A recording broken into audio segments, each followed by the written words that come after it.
প্রিয় শিক্ষার্থী বন্ধুরা, আসসালামু আলাইকুম। আশা করি সবাই ভালো আছেন। আজকে আপনাদের সামনে একটি খুবই গুরুত্বপূর্ণ টপিকস নিয়ে আলোচনা করব।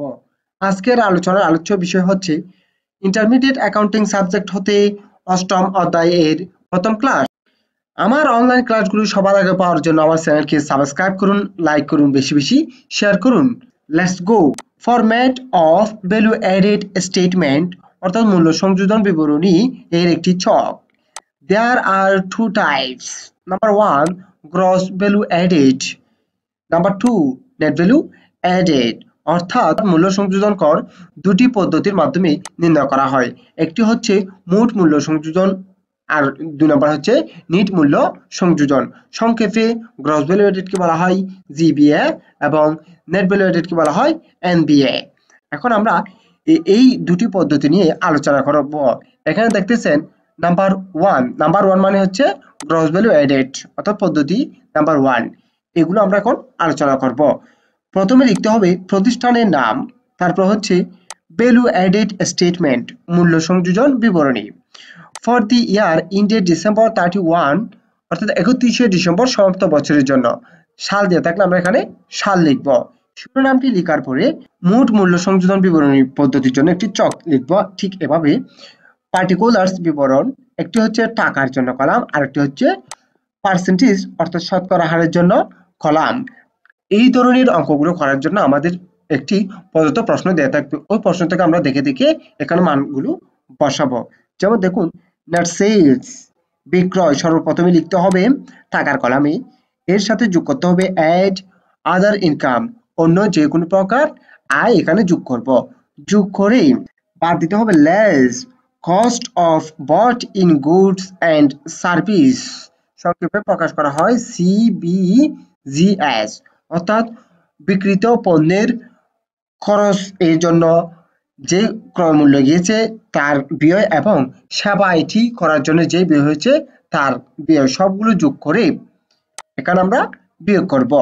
নিট আয় এবং সেবা আয় থেকে বিয়োগ করে যেটা পাবো সেটা হচ্ছে আমার গ্রস ভ্যালু অ্যাডেড পদ্ধতিতে গ্রস ভ্যালু অ্যাডেড মোট মূল্য সংযোজন, এটাকে আমরা 100-তে প্রকাশ করব। এই যে নিট বিক্রয় এবং আদার ইনকামের সেবা আয় অর্জন করতে আমার বিভিন্ন পক্ষকে বিভিন্নভাবে টাকা দিতে হয়েছে, সেজন্য আমরা মোট মূল্য সংযোজনকে ভাগ করে দেব এবং কাকে কত পার্সেন্ট দিয়েছি সেটা আমরা পার্সেন্টেজের কলামে বসাবো নির্ণয় করে। দেখুন, ডিস্ট্রিবিউশন অফ ভ্যালু অ্যাডেড মূল্য সংযোজন কর বন্টন করা হলো। প্রথমে দিতে হবে টু এমপ্লয়িজ এজ স্যালারি, কর্মীদেরকে বেতন দিতে হবে, যেটা আমরা টাকার কলামে লিখেছি। টু গভর্নমেন্ট এজ ট্যাক্স, সরকারকে কর দিতে হবে, সেটি আমরা টাকার কলামে লিখেছি।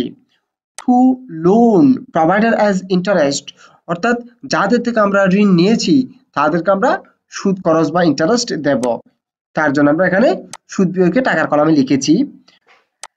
To stock holders as dividend, যারা ব্যবসা প্রতিষ্ঠানের শেয়ার হোল্ডার আছে তাদেরকে লভ্যাংশ প্রদান করেছি, সেটা আমার ব্যবসা প্রতিষ্ঠানের জন্য ব্যয়, তা আমরা এখানে টাকার কলামে লিখেছি। এই টাকাগুলো যত টাকা প্রদান করতেছি ওই টাকাটি মোট মূল্য সংযোজন এর শতকরা কত পার্সেন্ট দিচ্ছি সেটা আমরা পার্সেন্টেজের কলামে লিখব। পার্সেন্টেজটা নির্ণয় করতে হবে। এখানে যত টাকা পাবো এই টাকাটি দিয়ে এই টাকাটিকে বিয়োগ ভাগ করে যে পার্সেন্টেজটা আসবে তাকে 100 গুণ করে আমরা এখানে বসাই দেব। ঠিক এটি একইভাবে গ্রস ভ্যালু অ্যাডেড থাকবে নিচে, গভর্নমেন্ট ট্যাক্স থাকবে উপরে, ভাগ করে 100 দিয়ে গুণ করে যেটা পাবে সেটি হচ্ছে আমার শতকরা হার এখানে বসে যাবে। ঠিক সবগুলো একইভাবে বসে যাবে। আমাদের এই যে চারটি টাকা প্রদান শেষ হয়েছে, এরপর আরেকটি পার্ট আছে রিইনভেস্টমেন্ট ইন দি বিজনেস, ব্যবসায়ী পুনঃবিনিয়োগের কিছু লেনদেন থাকে, যেগুলো হচ্ছে number one transfer to reserve fund, অর্থাৎ সঞ্চয় তহবিলে স্থানান্তর।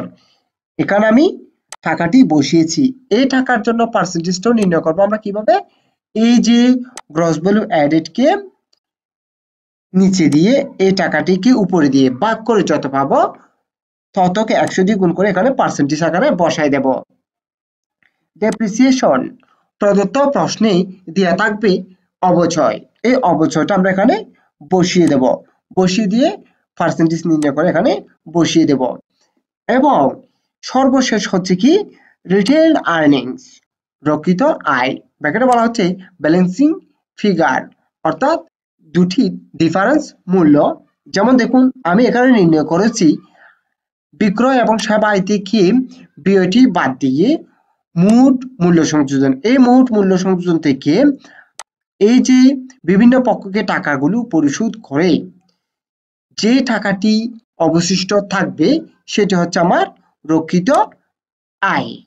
এই রক্ষিত আয়কেও আমি পার্সেন্টেজ আকারে নির্ণয় করব, রক্ষিত আয় বা মোট মূল্য সংযোজন গুণ 100। আপনারা দেখতেছেন এখানেও 100, এখানেও 100%, অর্থাৎ এখানে যত টাকা হয়েছে ওই টাকাকে আমি বিভিন্ন পক্ষকে ভাগ করে এখানে আমি টাকাটি বসিয়ে দিয়েছি, নাম হচ্ছে total distribution of value added, মূল্য সংযোজন মোট বন্টন করা হলো। মোট মূল্য সংযোজন বিবরণীতে যখন মূল্য সংযোজন নির্ণয় করা হয় তখন অবচয়কে মনে করা হয় ব্যবসায়ে পুনঃবিনিয়োগ বা রিইনভেস্টমেন্ট। তাই এই যে টাকাটি আমরা কোথা থেকে বিয়োগ করেছি? রিইনভেস্টমেন্ট সেকশন থেকে। আমাদের এখানে মোট মূল্য সংযোজন বিবরণী নির্ণয়ের কলামটি শেষ। আবার হচ্ছে 2 নম্বর নিট মূল্য সংযোজন বিবরণী। নিট মূল্য সংযোজন বিবরণীতে অবচয়কে ধরা হয় পরোক্ষ ব্যয়, যার কারণে গ্রস ভ্যালু অ্যাডেড থেকে বিয়োগ করা হয়। আপনারা দেখুন 2 নাম্বার মানে হচ্ছে নিট ভ্যালু অ্যাডেড, প্রথমে লিখতে হবে কোম্পানির নাম, তারপর হচ্ছে ভ্যালু অ্যাডেড স্টেটমেন্ট মূল্য সংযোজন বিবরণী for the year ended December 31 December সমাপ্ত বছরের জন্য। শিরোনামটি ঠিক একইভাবে লেখার পরে আমরা একটি চক নির্ণয় করব, ঠিক এভাবে পার্টিকুলার্স টাকা পার্সেন্টেজ। অর্থাৎ আপনারা দেখুন দুটি পদ্ধতিরই শিরোনাম এবং ছকটি একই ধরনের। দেখুন প্রথমে এখানে আমরা শিরোনাম লিখেছি এবং বিবরণ, একটি টাকার কলাম একটি শতকরা হার। এখানেও দেখুন প্রথমে আমরা শিরোনামটি লিখেছি, তারপর হচ্ছে বিবরণ, একটি হচ্ছে টাকার কলাম, একটি হচ্ছে শতকরা হারের জন্য কলাম। এরপরে দেখুন মোট মূল্য সংযোজন পদ্ধতিতে আমরা যা নির্ণয় করেছি এতটুকু net sales and other income less cost of bought in goods and services সবগুলো যোগ বিয়োগ করে পেয়েছি কি গ্রস ভ্যালু অ্যাডেড, মোট মূল্য সংযোজন। এই টাকাটি হুবহু থাকবে। আপনারা দেখুন এখানে net sales এর সাথে যোগ করেছি আদার ইনকাম, লেস করেছি cost of bought in goods and services, অর্থাৎ নিট বিক্রয় এবং সেবায় যোগ করে বিক্রিত পণ্যের ব্যয় এবং সেবাজনিত ব্যয় বিয়োগ করে যেটি পেয়েছি সেটি হচ্ছে কি গ্রস ভ্যালু অ্যাডেড, অর্থাৎ মোট মূল্য সংযোজন। ঠিক আমরা আগে যেভাবে করেছি ঠিক এভাবেই করেছি। এখানে একটি শুধুমাত্র অতিরিক্ত অংশ হচ্ছে সেটি less depreciation, gross value added থেকে অবচয়টা বাদ দিয়ে যেটা পাবো সেটা হচ্ছে কি নিট ভ্যালু অ্যাডেড, যাকে আমরা পার্সেন্টেজের কলামে 100 ধরেছি। এখানে পার্থক্য হচ্ছে শুধু এখানে মোট মূল্য সংযোজন আমরা অবচয়কে এখানে বাদ দিয়েছি রিইনভেস্টমেন্ট সেকশন থেকে, নিট ভ্যালু অ্যাডেড স্টেটমেন্টে গ্রস ভ্যালু অ্যাডেড থেকে সরাসরি আমরা অবচয়টা বাদ দিয়ে ফেলেছি, আর যেটা পেয়েছি সেটা হচ্ছে নিট ভ্যালু অ্যাডেড, অর্থাৎ নিট মূল্য সংযোজন, যেটাকে আমরা 100 ধরেছি। আর সবগুলো হচ্ছে একই। দেখুন ডিস্ট্রিবিউশন অফ ভ্যালু অ্যাডেড, মূল্য সংযোজন বন্টন করা হলো। প্রথমে আমরা কি বেতন দিয়েছি, তারপর হচ্ছে সরকারকে ট্যাক্স দিয়েছি, ঋণ সরবরাহকারীকে আমরা সুদ দিয়েছি, শেয়ার হোল্ডারদেরকে লভ্যাংশ দিয়েছি। রিইনভেস্টমেন্ট এর সেকশনে আছে শুধুমাত্র কি ট্রান্সফার টু রিজার্ভ ফান্ড, অর্থাৎ সঞ্চয় তহবিলে স্থানান্তর।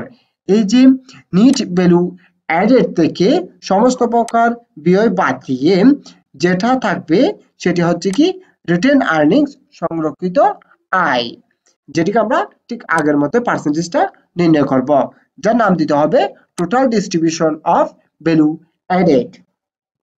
আশা করি আপনারা প্রদত্ত দুটি সমস্যাই ভালোভাবে বুঝতে পেরেছেন। আরো একটু বলে দিচ্ছি, মোট মূল্য সংযোজন বিবরণীতে শুধুমাত্র ডেপ্রিসিয়েশনটা রিইনভেস্টমেন্ট সেকশন থেকে বাদ যাবে এবং নিট ভ্যালু অ্যাডেড পদ্ধতিতে ডেপ্রিসিয়েশনটা গ্রস ভ্যালু অ্যাডেড থেকে সরাসরি বাদ যাবে। আশা করি প্রদত্ত সমস্যাটি আপনারা ভালোভাবে বুঝতে পেরেছেন। পরবর্তী একটি পূর্ণাঙ্গ সমস্যা নিয়ে আলোচনা করব। ওই সমস্যাটি দেখার জন্য অনুরোধ রইল। সুস্থ থাকুন। আসসালামু আলাইকুম।